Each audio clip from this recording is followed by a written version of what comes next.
eu voltei do carnaval, eu ia passar a semana inteira em Ubatuba, uma chuva do cacete, não parava de chover.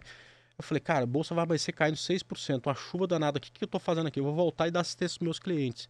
Porra, eu já tinha mentoria, né? Na quarta-feira de cinza a gente topou todas as nossas operações e, cara, cruzamos os braços e falou, vamos ver o que vai acontecer. O mercado caiu 50%. Gamecast! Bolsa de valores, sem mimimi, é da Clear.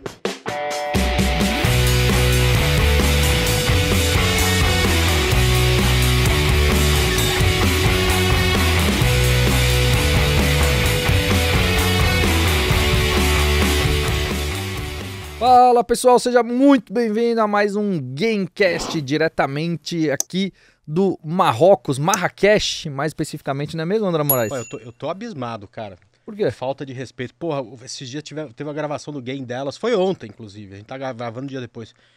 Todo lindo, bonito, iluminação, coisa chique, tá? Agora joga nós numa tapeçaria aqui, poeira pra tudo quanto é lá, bateria. Ah, eu vou te falar. Faltou sua maquiagem também, porque elas também tiveram maquiagem, então faltou a sua. Tá? Eu tenho as fotos suas comprometedoras com esse negócio lá, que eu falei que eu apaguei, não apaguei não, hein?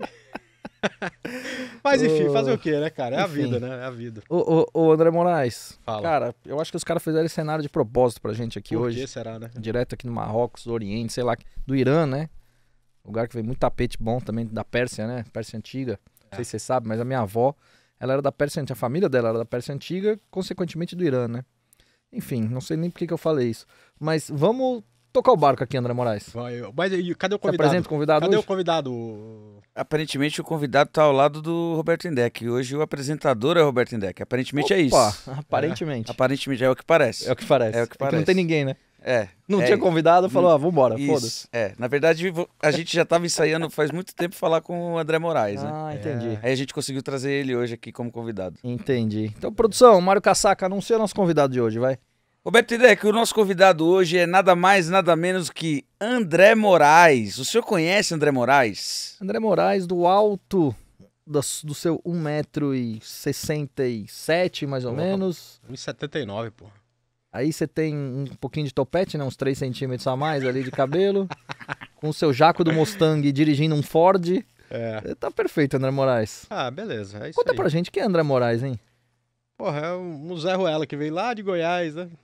Não foi Goiás. Vim de Tocantins, é o Então. pior. Mas no meio do caminho eu parei em Goiás, né? É engraçado essa história, porque...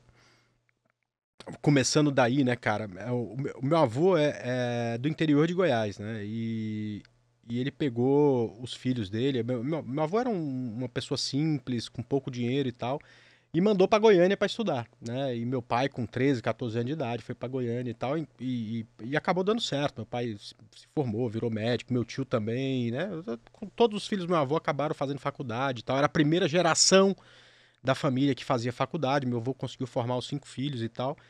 E aí, quando meu pai se formou, ele se formou em Belo Horizonte, foi fazer especialização em Goiânia. Ele acabou conhecendo uma turma do interior de Goiás, que depois virou Tocantins, e eu, com 1 ano de idade, fui morar no Tocantins. E aí, cara, só tinha uma escola lá no Tocantins, né? Tinha uma escola estadual, municipal. Não, Tocantins, na verdade, é um estado, né? Nem em Porto Nacional. Né? Porto Nacional. E que fica do lado de Palmas, né? E aí de 13 para 14 anos, meu pai fez a mesma coisa que o pai dele fez, com uma diferença, né, cara? Ele me mandou para Goiânia.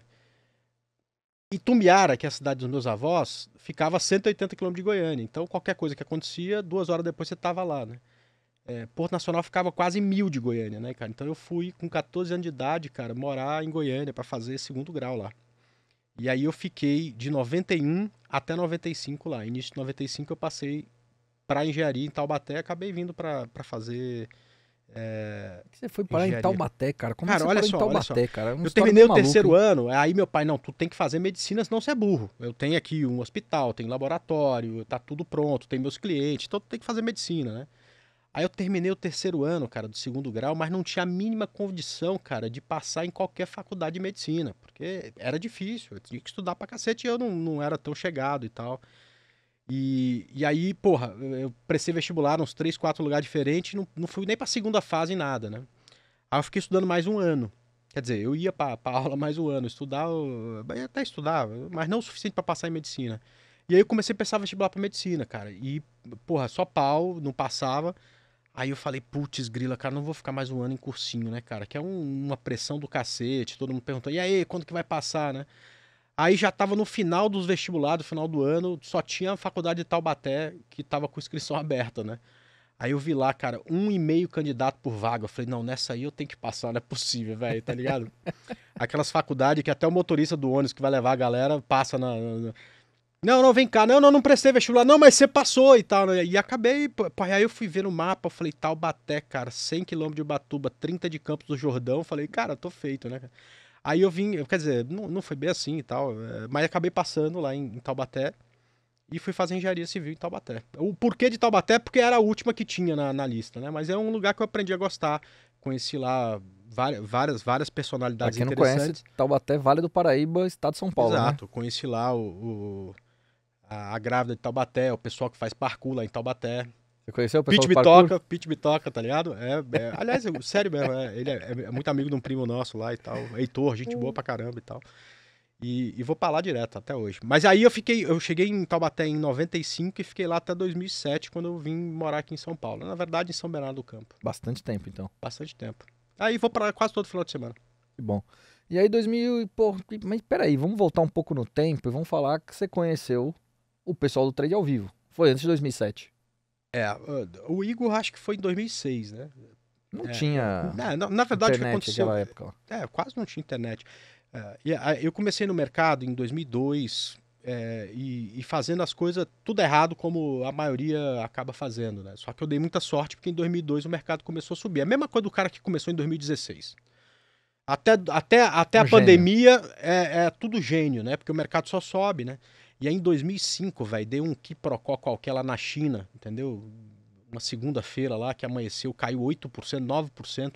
E a gente aqui nem sabia, porque ninguém sabia que não dá pra saber como é que foi na China. E não era esse mundo globalizado que você entra em qualquer site e te dá como é que tá o mundo inteiro. Cara, simplesmente o nosso mercado abriu caindo que nem um chumbo, ninguém sabia o porquê.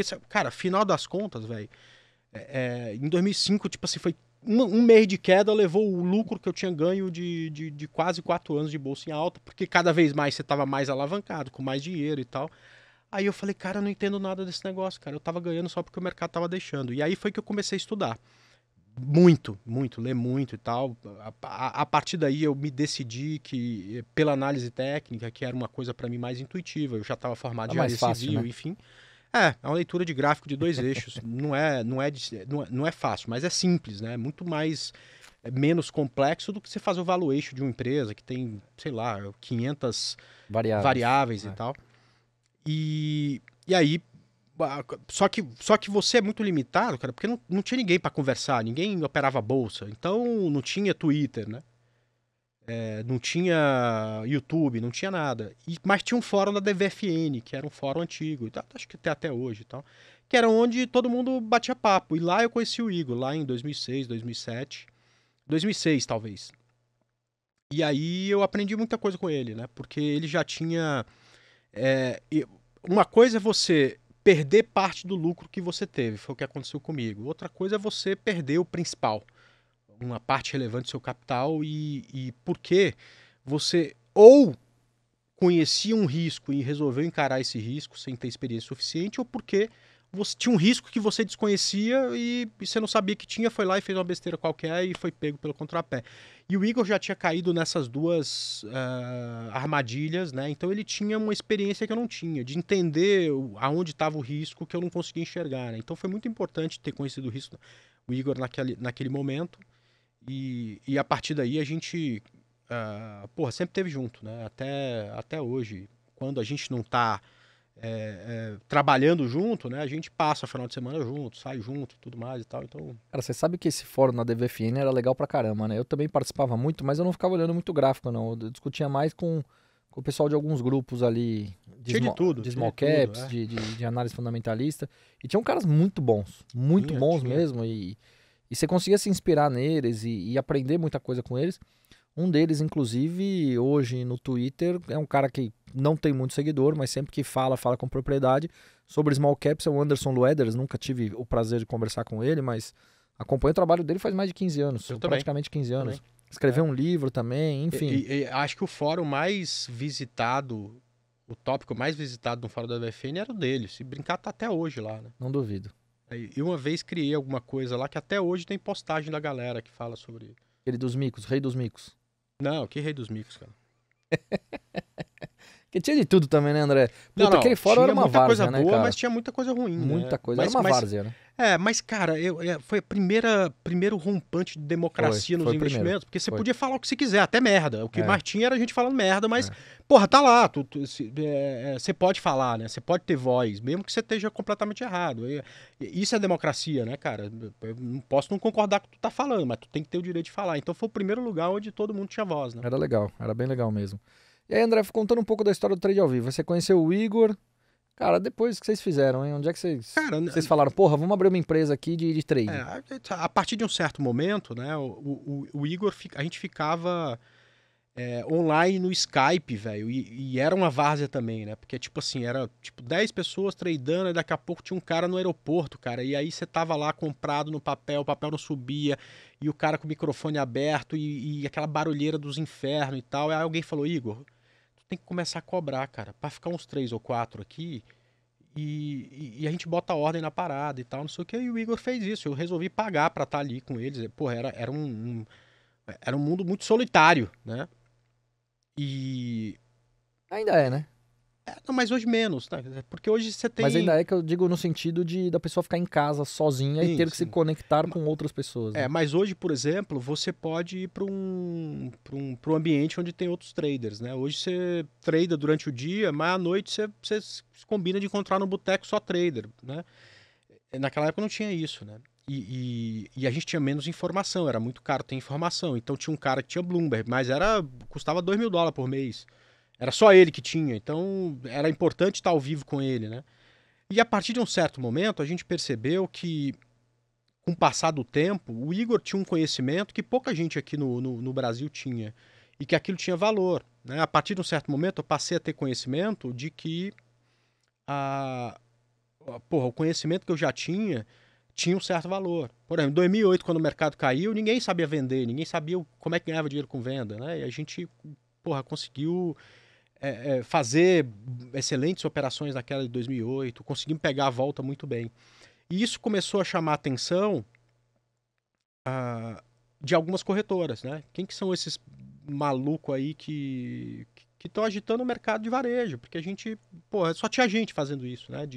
Conversando com a galera, fazendo... Aí começou o YouTube, fazendo live, terrível, né? Quem eram seus concorrentes na época? Cara, assim, Tinha, assim, sempre foi muito forte, sempre falou com varejo, com muita propriedade, com muita responsabilidade, foi o pessoal do Leandro Stormer, entendeu? Só que era outra coisa, já tinha uma coisa de ter uma assessoria de investimento, né? Assim, não era...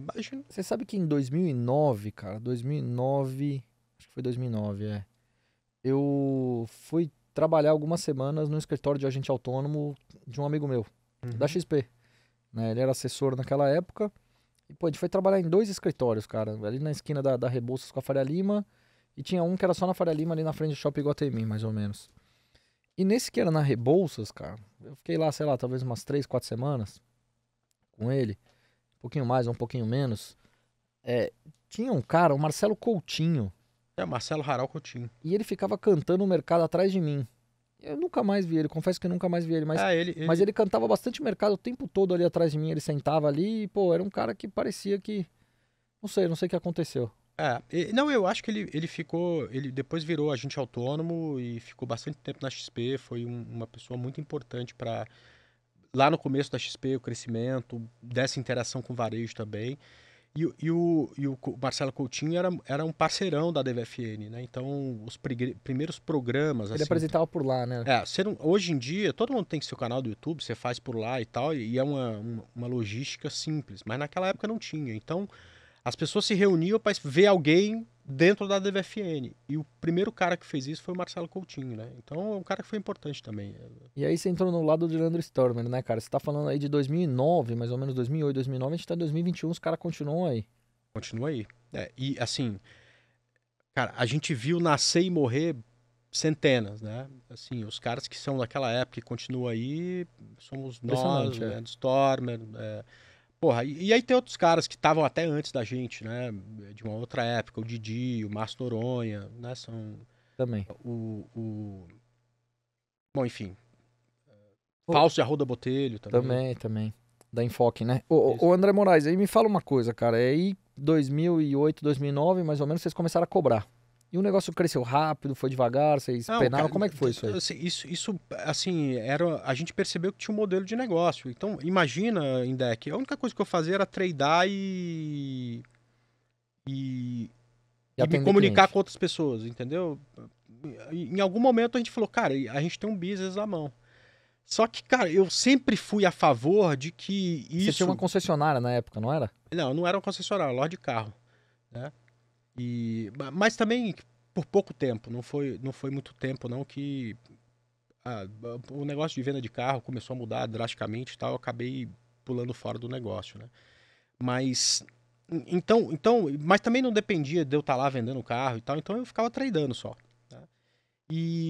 Pô, um monte de gente queria me ouvir. Então a gente tinha um modelo de negócio, só que, cara, desde o primeiro momento eu achava que, cara, isso tinha que estar dentro da corretora para a corretora pagar para a gente fazer um serviço que iria trazer um ganho para o cliente, né? Porque em todas as medições que foram feitas desde então, o cliente com esse tipo de assessoria ele tinha um desempenho muito melhor do que sozinho.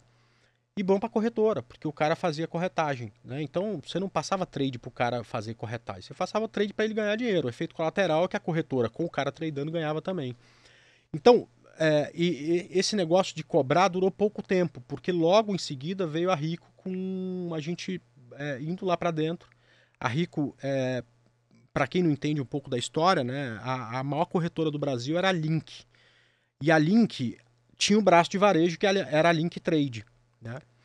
Aí o UBS comprou a Link, mas Banco não quis Suíço. ficar. Que o UBS, Banco Suíço, comprou a Link, mas não quis ficar com o braço varejo. Os sócios da Link ficaram com esse braço, mudaram o nome para Octo Investimentos, que depois virou a Rico. A Octo era o nome fantasia, era o nome da empresa Da corretora mesmo, né? e Rico era o nome fantasia, né? E aí eles estavam começando do zero, me chamaram, porra, vem fazer isso aqui dentro e tal, e eu achava uma excelente ideia, cara, porque o que acontece? Você não precisava cobrar do cliente, você cobrava da corretora para prestar um serviço. Naquela época não tinha esse negócio de analista de investimentos, quer dizer, estava engatinhando, então eu podia tradar, enfim, não tinha um monte de coisas que hoje são positivas mas eu fazia a mesma coisa, continuava tradando, falando para cliente, cara, e fazendo um trabalho bem feito, né? Tanto é que a primeira coisa que eles fizeram foi pegar nossos clientes que operavam por lá e comparar com clientes que não tinham assessoria. E descobriu-se que o desempenho desses caras era muito melhor do que quem não tinha assessoria. E aí eu acho que a coisa passou a ser interessante, porque dentro da Rico, você já estava lá, né? Você está desde o D+0 da Rico, né? Isso. Eu cheguei uns 3 meses depois.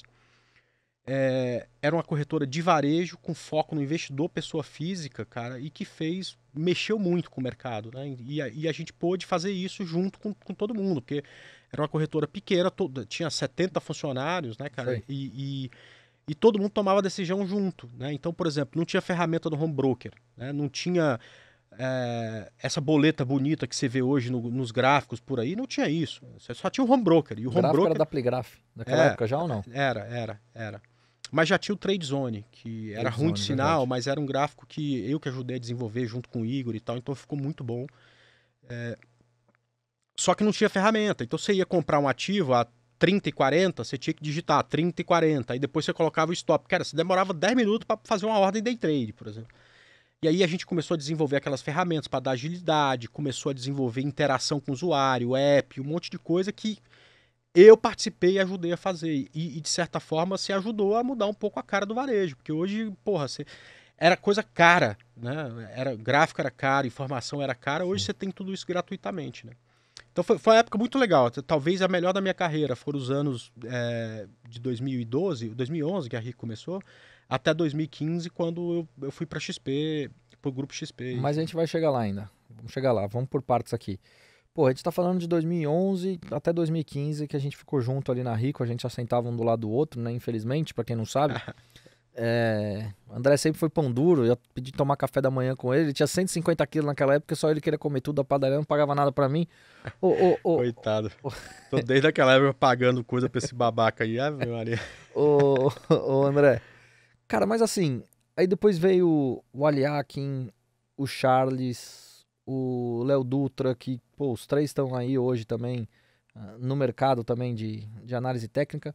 Como é que essa galera ela foi surgindo com vocês lá? Eles eram clientes Pois de é. vocês e, porra, como é que foi essa história aí? É engraçado, né, cara? Porque eu fico pensando, por exemplo, uma coisa que eu gosto de estudar, a história do rock, né, cara?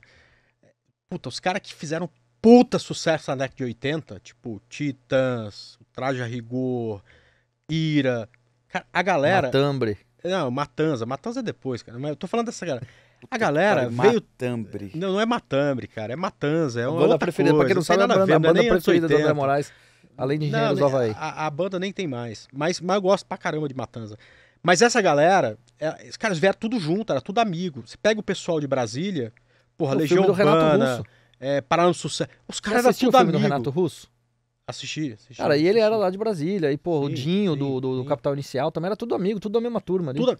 Aí você fala, cara, como é que pode, do mesmo lugar, da mesma geração, da mesma escola, surgir tanta gente, cara, que fizeram história e tal, não sei o quê. E o negócio do trade ao vivo, cara, é muito engraçado, velho, porque, cara, muita gente surgiu de lá, né? Ou foi aluno nosso, ou participou num determinado momento do trade ao vivo. Então, por exemplo, o Bo Williams é um cara, porra, super reconhecido, uma referência no mercado. O Igor é uma referência no mercado, o Aliak é uma referência no mercado, o Charlão, o Léo e tantos Mas outros, como cara. que essa galera foi chegando, assim, conhecendo Cara, vocês? tipo assim, só tinha a gente aqui em São Paulo e a LS lá em Porto Alegre. Mas era grupo do Skype. O quê? Nessa época? É. Não, nessa época a gente tinha um negócio chamado Ventrilo, já era um negócio que dava pra controlar um pouco melhor quem que falava, do jeito que falava e tal, né? Ah, não era grupo do Skype, não era Não, uma não era várzea, né? mais, não. E aí, cara, todo mundo que meio que passava por ali, você conseguia sacar, pô, esse cara tem um quê de diferente. Então você se aproximava do cara, porra, vem me ajudar aqui, cacete. Tô dando uma aula, pô, explicando o que é um home broker e tal, faz isso, né? E aí, cara, esses caras passaram por essa fase, né? De ser o meio que back-office num determinado momento, depois ser o cara que, porra, quando eu ia almoçar, o cara substituía na aula.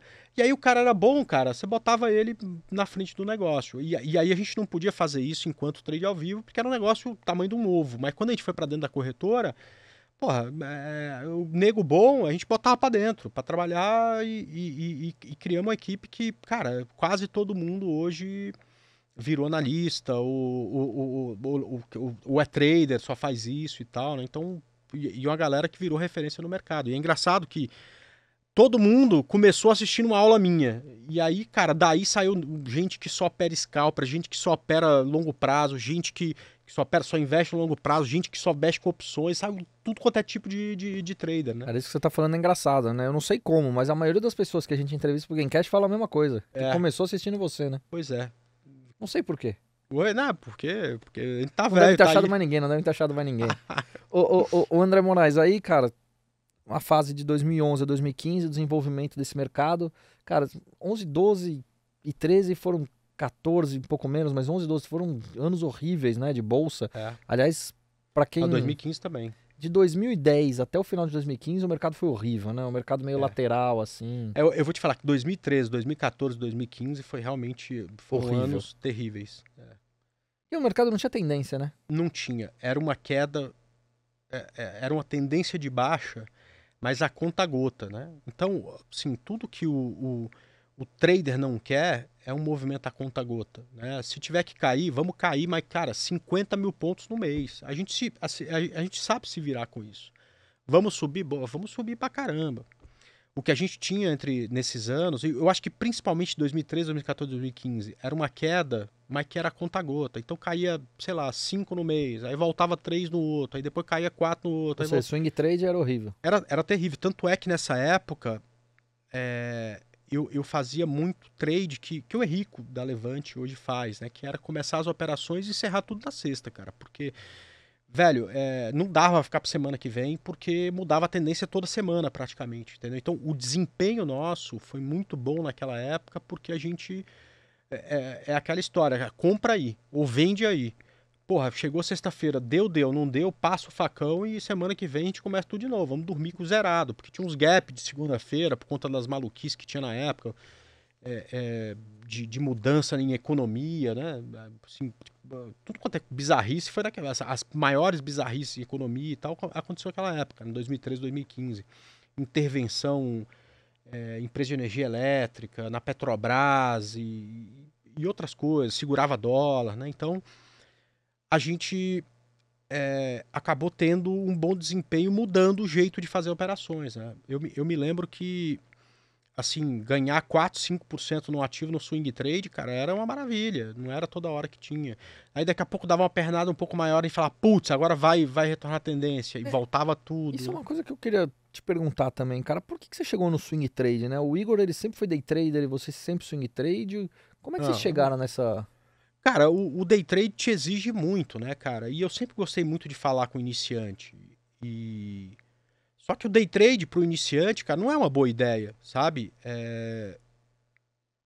Porque uma coisa é você tomar a decisão, tipo, hoje é sexta-feira, a gente tá gravando na sexta-feira, entendeu? O mercado são 2h40 da tarde, o mercado tá rodando. Cara, eu tô aqui, o que eu tinha que fazer eu já fiz. Então, o papel que eu tô comprando subiu ou caiu, eu nem sei. Não tem emoção, entendeu? À noite, pô, talvez não hoje, mas assim, antes do próximo pregão, tipo domingo à noite, a hora que eu estiver tranquilo em casa, eu vou estudar. O mercado tá fechado, não tem emoção, eu tô tranquilo, sabe? Eu tenho que tomar 3 decisões por semana.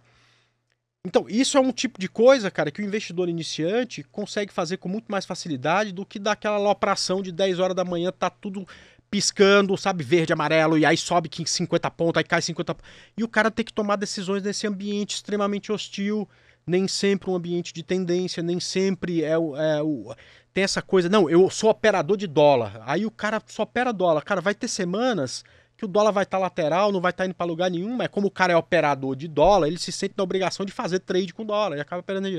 Então, o day trade é um troço muito mais difícil pro cara aprender. E também você tem um capital limitado, porque você tem problema de liquidez hoje em dia. A não ser que você opere índice dólar, que aí você consegue enfiar um caminhão de dinheiro, né? Mas com as ações, não. Você não é qualquer momento que você pode operar 50 mil papéis de vale. Você não tem stop em alguns momentos. Início do pregão, você não tem stop para 50 mil papéis de vale, entendeu? Uhum. E o day trade te permite você fazer com uma boa dose de diversificação, te permite você colocar um capital muito maior, no meu entendimento, correr riscos muito mais controlados, ser mais assertivo, ter mais tempo para tomada de decisão e operar um capital maior. Então, naturalmente, a partir do momento que o meu capital foi aumentando, eu fui mudando para a operação swing trade, que é uma coisa que eu adoro fazer. Agora, além disso, eu vivi uma experiência, a gente viveu uma experiência, acho que entre 2012 e 2014, onde éramos analistas de um fundo de investimento. Né? E no fundo de investimento, eu até eventualmente fazia day trade, mais para proteção de carteira do que qualquer outra coisa. Então, pô, a gente estava com a carteira comprada e era um fundo multimercado, a gente tinha lá que bater o CDI era uma merda bater o CDI, porque o CDI era 14,25 ao ano, né? Fácil. Então, você penava, e você sabe que a gente achava naquele momento que a gente não estava desempenhando um bom papel, né? Mas enquanto a gente teve como analista do fundo, o fundo bateu o CDI. Não de longe, mas assim, a gente sempre teve acima do CDI ali, foram raros os momentos que a curva empinou para baixo. Até a gente sair, aí teve saque de dinheiro, ficou parado o fundo e tal, não tinha mais cliente, aí foi a partir de meados de 2014 e tal. Mas os 2 anos que a gente teve à frente do fundo, o fundo bateu o CDI. E como analista, né? O gestor que tomava a decisão, mas ele geralmente acatava as nossas decisões, enfim. Então, isso, o swing trade também, não dava pra fazer com um puta monte de dinheiro que tinha no fundo, não dava pra fazer day trade, então, mas swing trade dava, né? Então, foi muito legal a experiência e, porra, a partir daí eu fiquei muito mais fã do swing trade. Aí, assim, eu realmente acho que pode ser um tipo de operação para qualquer pessoa que se dedique a estudar um pouco, né, entender o que ele está fazendo. Ou seja, para fazer day trade, não dá para ser médico, porque porra, o cara tá consultando, ou clinicando, ou de plantão durante o pregão.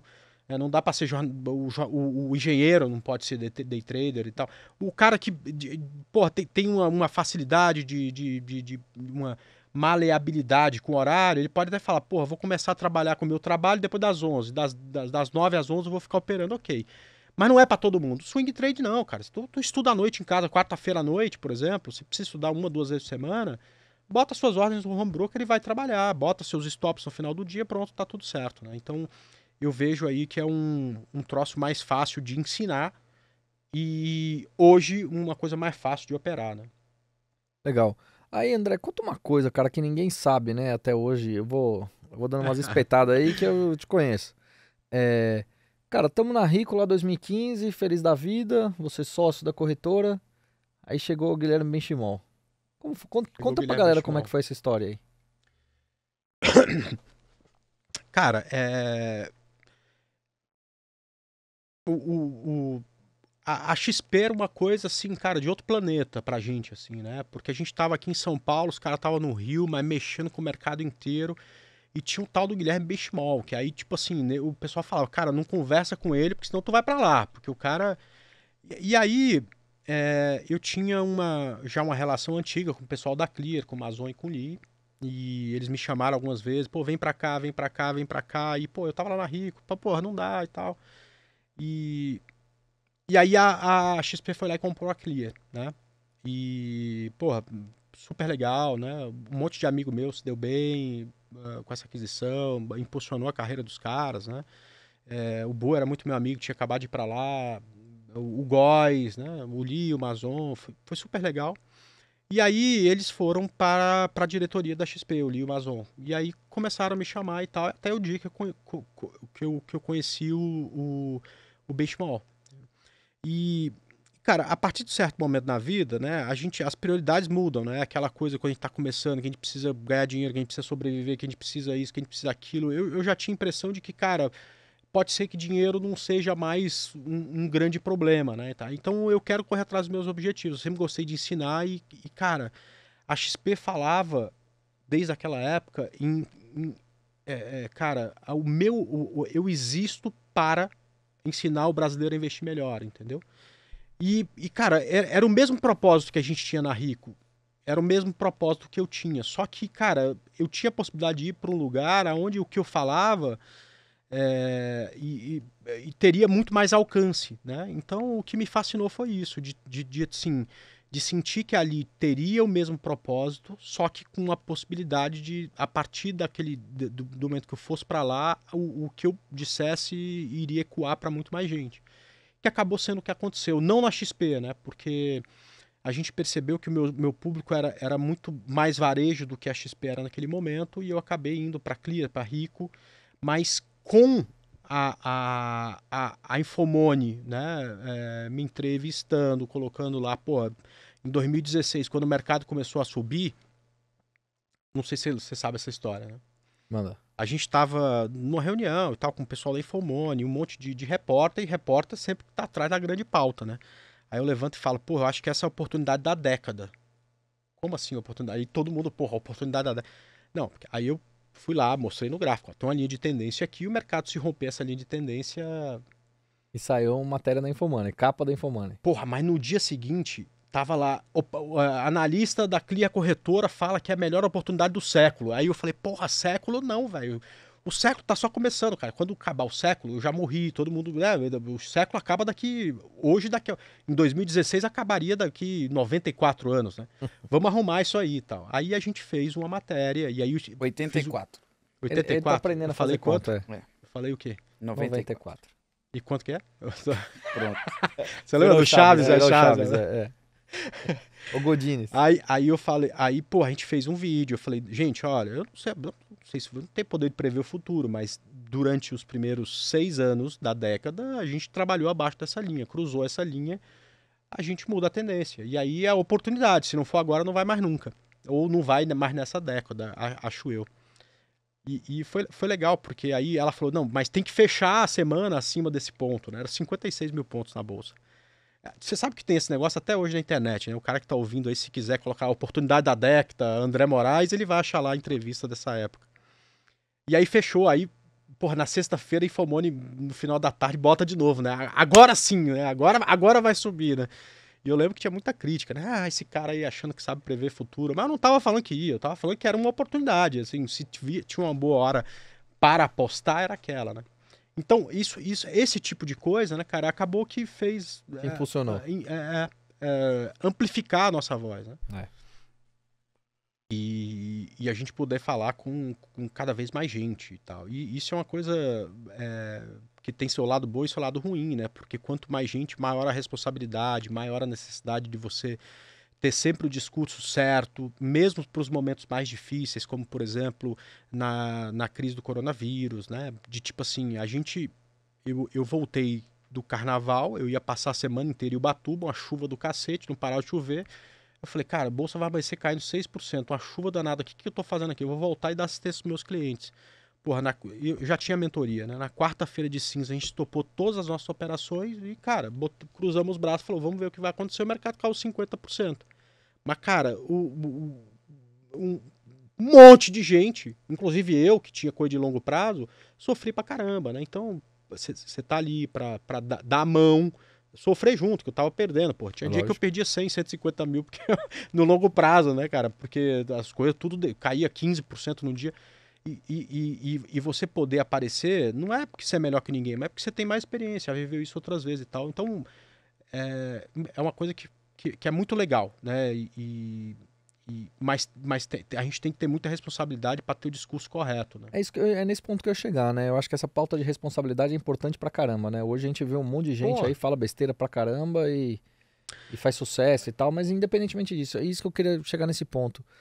Cara, quais foram os seus maiores erros, assim, né? Você é um cara que sempre trabalhou pro mercado de varejo, ou seja, que pensa muito em escala, em atingir o maior número de pessoas, ou gente em redes sociais. O que você julga, assim, que foram os seus maiores erros, assim, olhando pra trás? Cara, eu sempre fui muito mais conhecido por ser o cara comedido do que por ser o cara porra louca, né? Então, assim, eu juro... Você sempre foi o bunda na parede. Então, tipo assim, a bolsa subiu 40%, o cara que me segue, ele não consegue ganhar 40%. Mas se a bolsa cair 40%, o cara vai perder 2, 3, 4, entendeu? Então, quando você pensa nessas duas ondas, porque o mercado sempre tem uma onda de tendência e uma onda de correção, uma tendência e uma onda de correção. E você soma essas duas ondas, você vai ver que o que eu falo e o que eu faço faz sentido. Mas se você só pega uma, tu vai achar que ou eu sou muito ruim, ou eu sou muito bom, entendeu? Agora, quando você pega as duas, você percebe que, tipo assim, eu consigo ficar na média correndo menos risco do que a maioria corre, entendeu? Ou eu fico um pouco acima da média, né? Porque vencer o Ibovespa é obrigação, porque senão não faz sentido. Compra Bova 11 e esquece, né? Você fica bem, mas você corre menos risco, né? Você tem menos drawdown, que é uma coisa importantíssima e que pouca gente leva em conta na hora de escolher uma técnica, uma estratégia. Então isso me ajudou bastante, né? Agora eu esqueci a pergunta. Tu fala das dificuldades. Os maiores erros. Agora, erro é tipo assim, erro de comunicação, da forma de falar. Por exemplo, no dia do Joesley Day, eu acho que eu fiz o que eu deveria fazer. Mas eu me comuniquei mal naquele momento. Porra, tava numa sala, um monte de gente gritando. O Rafi tava na sala, uma gritaria e tal, não sei o quê. E aí, porra, na hora de falar, eu nervoso com aquela situação, nossa, um inferno aquilo lá e tal. Eu depois olhando, eu poderia ter sido muito mais calmo. O que eu falei é o seguinte: olha, gente, nós trabalhamos com stop. Os preços abrirão batendo no nosso stop. Eu entendo que se bater no nosso stop, mesmo sabendo que pode voltar depois, a gente precisa sair, porque essa é a nossa estratégia. Mas se você não quiser sair, cara, espera lá uns 15, 20 minutos de pregão. É mais provável até que volte nas médias do que caia. Você pode sair um pouco melhor, mas eu continuo achando que a gente deve sair porque a nossa estratégia é essa. A comunicação deveria ter sido feita assim. Eu me comuniquei mal naquele momento, fui mais seco, né? Ó, vai abrir, eu vou sair, entendeu? Eram 8 operações que a gente tinha, 2 amanheceram com alta, porque as ações ligadas a dólar amanheceram subindo, e as outras 6 a gente perdeu mais do que teria perdido se a gente tivesse saído meia hora depois. E talvez se eu tivesse me comunicado da forma correta, o cara poderia ter saído melhor. Mas a gente aprende com isso. Então, na quarta-feira de cinzas, eu falei a mesma coisa. O resultado foi exatamente o mesmo. só que eu me comuniquei muito melhor. Agora, a gente aprende isso errando, não tem Claro, jeito. Né? claro. Ô André, cara, é legal, pessoal que te escuta sempre, né? Fazendo várias entrevistas aqui no Gamecast e não conhece um pouco da sua história, né? E aí você sempre costuma falar com o pessoal setup, parte operacional. Cara, você tem o mesmo setup há muito tempo, praticamente, né? Não, assim, a forma de tradar, a gente vai melhorando, vai criando filtro e tal. Por exemplo, o último filtro, grande filtro que eu criei foi fazer minhas entradas pelos pivôs do tempo menor, que eu chamo, que é o gráfico de 60 minutos. Isso faz total diferença, né? Então, quando eu vejo alguém falando, rompimento não funciona porque tu não tem o filtro certo. Se tu tiver, funciona, né? Olha lá, teve 5 rompimentos, eu falo, cara, isso aí eu não entraria em nenhum, né? Porque o meu filtro principal, que é o gráfico de 60 minutos, nunca daria entrada nesse cenário.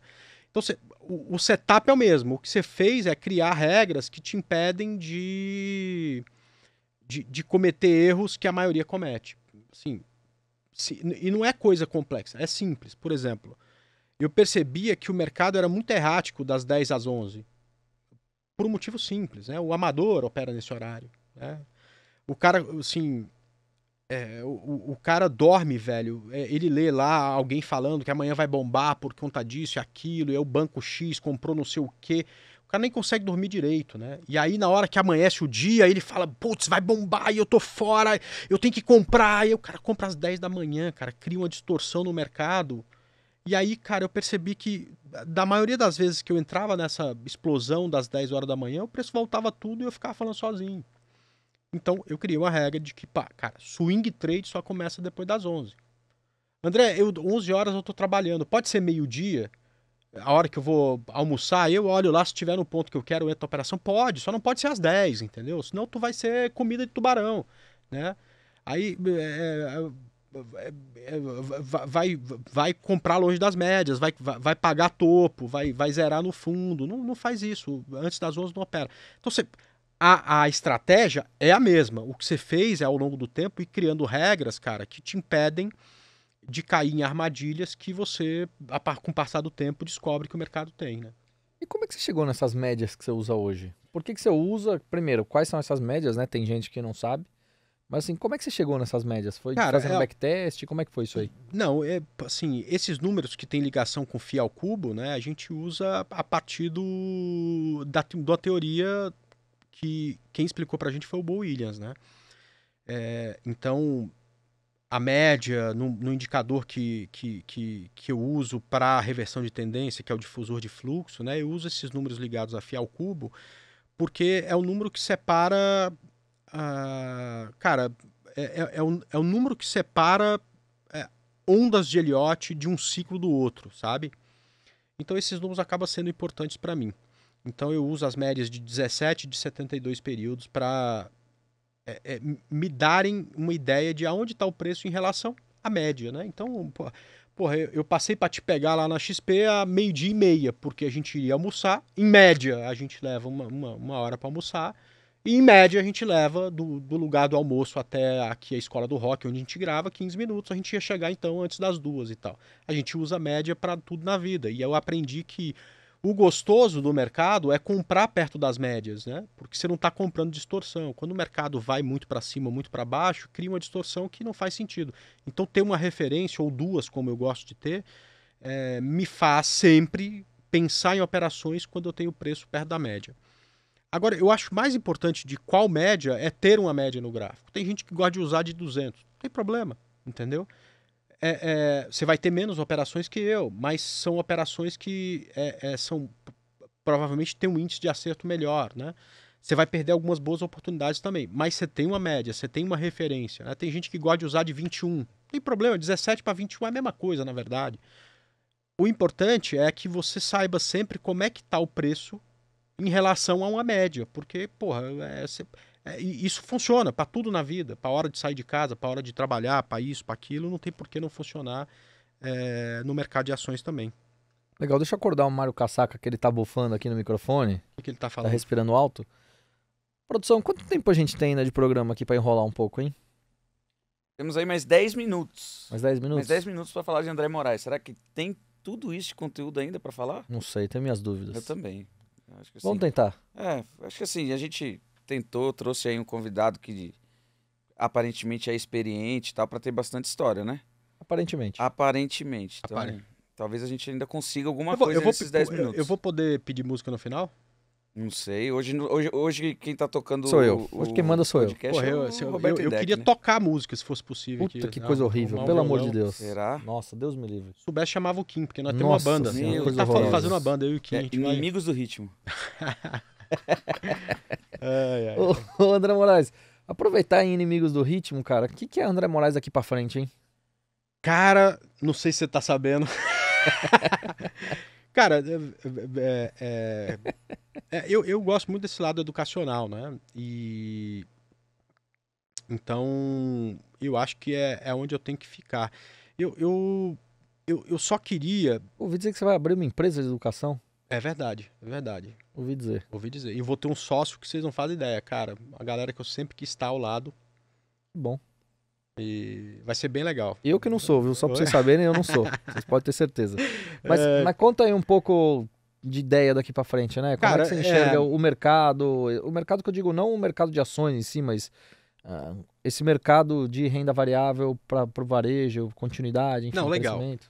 Bom, primeiro, cara, que o mercado tá ficando cada vez mais eclético, né? Tá surgindo cada vez mais produtos, mais forma de operar esses produtos, mais forma de investir nesses produtos. E uma coisa é o André ficar falando de swing trade em ações e eu pegar todos os meus esforços e direcionar só para isso. Agora, cara, eu tenho um bom network, eu conheço bastante gente, eu acho que eu faço as coisas com responsabilidade, dando a informação certa pro cara que tá chegando, para ele não se enfiar aí em um monte de tranqueira e perder o dinheiro dele em 3, 4 meses, que é o que a gente vê acontecer aí, por aí afora, né? Então, eu posso sair um pouco de frente da cena e ficar muito mais como curador de uma equipe que vai ser montada com o mesmo propósito. Independente se o cara vai falar de ações ou de criptomoedas, independente se vai ser swing trade, longo prazo ou scalper. Assim, ser ali a pessoa que vai gerenciar um monte de outras pessoas fora do comum, né? Pessoas inteligentes, pessoas responsáveis e que dentro daquilo que elas fazem, elas são as melhores, é uma coisa que sempre me atraiu. E é isso que eu vou tentar montar, cara. É a melhor equipe que fale sobre qualquer assunto de investimentos no Brasil. Ah, André, mas tu tá viajando, né? Falta de humildade. Não, não é. Eu posso não Sonho conseguir. grande. Mas é o sonho grande. É isso aí. Montar uma equipe meia boca e sonhar com a Vai dar equipe o meia mesmo boca trabalho. e sonhar com a melhor equipe do mundo do investimento dá o mesmo trabalho. Então, Isso aí. isso eu também aprendi com o Guilherme Benchimol. Então eu vou sonhar grande, né? Então, quem quiser trabalhar na empresa de educação do André Moraes, manda currículo, te chama lá no LinkedIn, né, André Moraes? Chama no LinkedIn. E, a gente tá... e que fique bem claro que não é só para quem quer ser analista técnico, né? Não. É abrindo uma porta Não é. para uma empresa nova. É um pouco disso, Puta, a né? gente tá precisando de um cara de TI, né, cara? Porque, pessoalmente, é outro troço que é caro, né, cara? E que é difícil de encontrar e Quem que sabe, você falando aqui, vai ter bastante gente qualificada de TI aqui que pode mandar mensagem para você. Exato. Não só TI financeiro, administrativo, back-office, enfim, produção. Né, Mário Casaca? Não sei, é?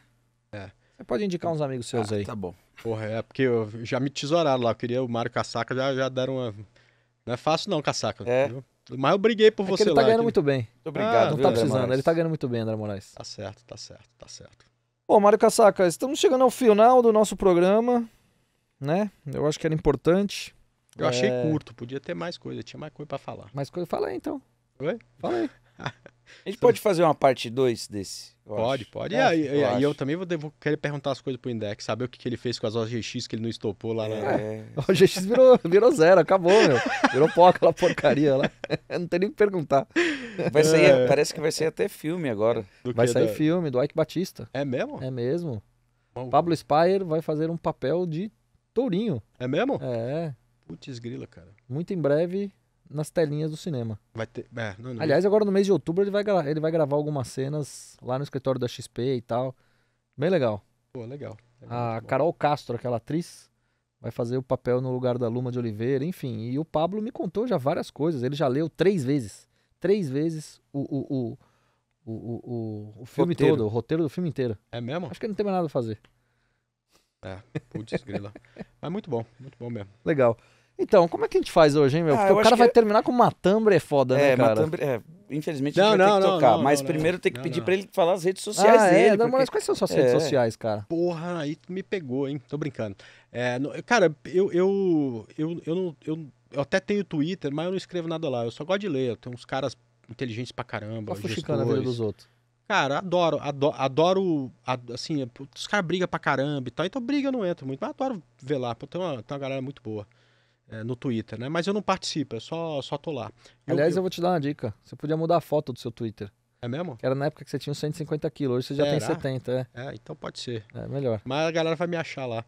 Bom, enfim, eu gosto muito do Instagram, de falar lá, de me comunicar por lá. Eu acho que consegue uma interação maior com todo mundo. Então, o meu Instagram é @AndréRibeiroMoraes. E no YouTube, aonde eu tô todo dia, né, cara? Porque doença, como eu gosto daquilo, cara. Eu acordo todo dia... YouTube. Todo dia, 9 da manhã, faz 10 anos, né, cara? E no domingo também. Antes eu fazia às 10 da noite. Agora eu tô fazendo às 8, que dá tempo de acabar e ainda tomar um antes de dormir, né? Então... André Moraes na bolsa. Um rum? Não é rum, é Cuba Libre. Pra quem não sabe, essa bebida, até nisso, o cara consegue ter um gosto ruim. O quê? Em bebida. Cara, era a bebida... Quantas Cuba Libre você toma numa noite? Numa noite? Depende da noite, velho. Mário Casaca, quantas Cuba Libre você já tomou numa noite? Qual foi o seu recorde, cara? Cuba Libre. Eu acho que foi o total de meia. No máximo. A minha foi 0,3. Você sabe que era a bebida preferida do Schumacher, né? É verdade? É verdade. Por isso que o André Moraes tomou. Entendi. E lá nos Estados Unidos, você fala isso, os caras acham ruim. Tem que ser... Cara, ele só toma essa porcaria, cara. É. Bom, o importante é saber que você tá aqui, tem mais história pra contar. As próximas histórias, sem dúvida alguma, vai ser sobre NASCAR, né? Você é um grande fã. Aliás, você tem o fã-clube da NASCAR. Você fundou o fã-clube da NASCAR no Brasil. As pessoas não sabem isso, né? Essa história é conversa, mas a gente tem um grupo no WhatsApp, cara, que a gente faz bolão. Olha que legal. Premiação e tal. Porque legal, você não conhece ainda. Eu vou te levar um dia lá pra assistir uma corrida. Da NASCAR muito melhor do que bolão, futebol. Fã-clube do Virando pra Esquerda. Virando sempre pra esquerda. Mas agora tô inovando, cara. Agora tô fazendo ao contrário. Agora vira pra direita também. Agora. Aí ferrou metade dos pilotos. Esses dias eu tinha visto, tinha uma pista mista lá legal pra caramba, os caras dirigindo. Oval de Daytona. Pela primeira vez eu vi os caras dirigindo, meu, numa pista. Tem umas 3, 4 pistas mistas. Cara, tem. Daytona tem Roval. E eu já pilotei lá em Daytona. Legal, hein? Puta, muito legal. Muito legal. Que bom. Mas, enfim. Então vamos encerrar o programa, né, Mário Casaca? É isso. Porra. A gente pode fazer a parte 2, a gente pode trazer uns outros convidados pra perguntar pra André Moraes. Agora, só pra gente encerrar, cara, uma outra parte da história que a gente não falou aqui, né? É quando a gente já tinha feito um monte de coisa diferente e tal, a gente começou a fazer o Gamecast, né, cara? E o Gamecast era um troço pra, sei lá, durar um mês, 2 meses pra ver qual é que era, né? A gente deve estar num episódio... sei lá, mais de 2 anos já, tô mais de 2 anos. Né? E além disso, né, cara, o Gamecast hoje, que foi uma coisa que começou eu em deck, você veio depois, né? Eu em deck quase sozinho, tendo que pedir, pelo amor de Deus, pra alguém prestar um microfone e tal. Hoje tem o Game Delas, que, porra, é sensacional. E conteúdo todo dia, né, Casaca? E não é só conteúdo de podcast, cara. É conteúdo no YouTube, é conteúdo no Instagram. Cara, as páginas nossas com muito meme, muita coisa descontraída, porque eu acho que tem que ser assim. Eu que convenci o Casaca era sério e tal, não sei o que, eu que falei pra ele. Mário Casaca, essa história você não sabe, cara, mas teve um dia que esse cara me ligou aqui, no comecinho da pandemia, desesperado.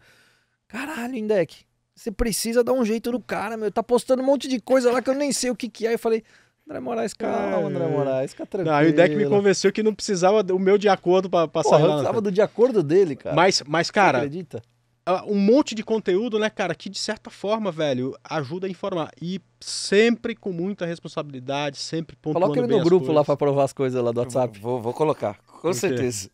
Ele vai adorar. Não passa metade. Ele vai adorar, não tenho passa, certeza. Não passa. Não, mas legal. Eu posso pedir a música já? Fazer o quê, né? Posso tirar o microfone? Oi? Posso tirar o fone aqui? Aliás, deixa eu fazer uma pergunta, eu quero ser sincero. Pra que diabo serve essa porcaria? Porque, tipo assim, eu tô aqui do teu lado, entendeu? Eu tô te ouvindo, eu te escuto. Não, isso aqui não serve pra nada, velho. É pra você escutar o pessoal da mesa lá. Mas o pessoal da mesa não conversou comigo até agora, velho. Ainda bem, porque tá dando tudo certo. Então... Se tivesse dando problema, ele ia falar, vou mexer aqui. Tá vendo? Tem justificativa. Entendi. Não, então tá certo. Você fica... É isso aí. Aí, ó. Agora ele falou. Agora falou. Você fica uma hora falando e falou 3 palavras aqui. Teve 3 palavras aqui. Mas agora tá tudo certo. Vai fazer o quê, né? Então Então, legal. Muito bom falar, contar um pouco de história. Muito bom. É. Parabéns aí pelo sucesso no Flow, no Podpah. Não pode parar. Pô, inteligência limitada. Você vai que pedir a música? Como é que vai Ele vai ser? ficar enrolando. Não vou ficar enrolando, não. Infinita Highway dos Engenheiros do Havaí. Olha, que A legal, top, cara. a de Essa é a top, do hein? segundo disco, lá de Imagina 1980 pior. e poucos. Essa é a top. Sobe a plaquinha. Eu já sabia. É. Pode subir. Bota a plaquinha do Luciano Hang lá, né? Eu já sabia. Muito bom. Então tá bom. É isso aí. É isso aí? Muito obrigado, viu? Nada. Pessoal, valeu. Até o próximo Gamecast. Muito em breve a gente tá de volta. Tchau, tchau. Até mais. Gamecast. Bolsa de valores sem mimimi é da Clear.